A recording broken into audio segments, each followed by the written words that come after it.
بسم الله الرحمن الرحيم ألف لام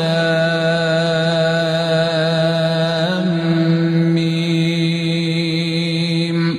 الله لا إله إلا هو الحي القيوم نزل عليك الكتاب بالحق مصدقا لما بين يديه وأنزل التوراة والإنجيل من قبل هدى للناس وأنزل الفرقان إن الذين كفروا بآيات الله لهم عذاب شديد والله عزيز ذو انتقام. إن الله لا يخفى عليه شيء في الأرض ولا في السماء